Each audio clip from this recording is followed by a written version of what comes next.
வரமல்லி இல்லையா, மல்லி வரை அதை எடுத்து வாரத்துக்குள்ள சம்மந்தி பண்ண போகிறேன். அது தோசைக்கு, இட்லிக்கு, சப்பாத்திக்கு, ரைஸுக்கு கூட நல்லா இருக்கும். நெய் விட்டு நான் பேசஞ்சு சாப்பிடலாம். அது எப்படி உண்டாக்குறதுக்குள்ள சொல்கிறேன். அதுக்கு வேண்டிய இன்க்ரீடியன்ஸ் மல்லி, அது ஒரு 1/2 கப் எடுத்துட்டுருக்கேன். அதுக்கு கொஞ்சம் தேங்காய், புளி, மிளகா வெத்தலை, எரிவுக்கு தகுந்த மாதிரி மிளகா வெத்தலை, சின்ன ஆனியன் எடுத்துட்டுருக்கேன். அது ஆப்ஷனல் தான், வேணும்னா போடலாம். அது எப்படி பண்ணணும் போது சொல்கிறேன்.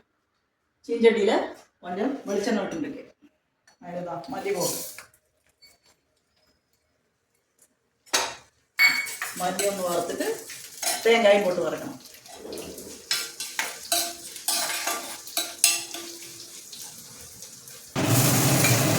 அதுக்கு தேங்காய் போட்டுருக்கணும். தேங்காய் போட்டு இது கேரளாவில் ஸ்பெஷலாக்கும், எல்லாரும் பிடிக்கும். ஆனியன் போட்டு அது புளி சாஃப்டாக இருக்கும். புளியெல்லாம் போட்டு வறுத்து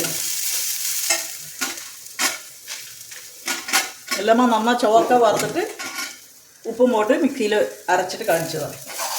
இதா சம்மந்தியெல்லாம் நல்லா ரெட்டாக வதக்கியாச்சு.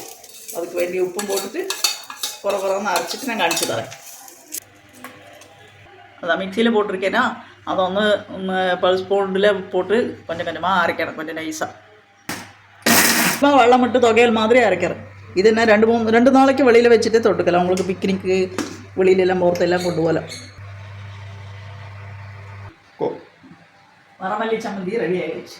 இது ட்ராவலுக்கும் எடுத்துக்கலாம், இட்லி தோசைக்கு எடுத்துக்கலாம்.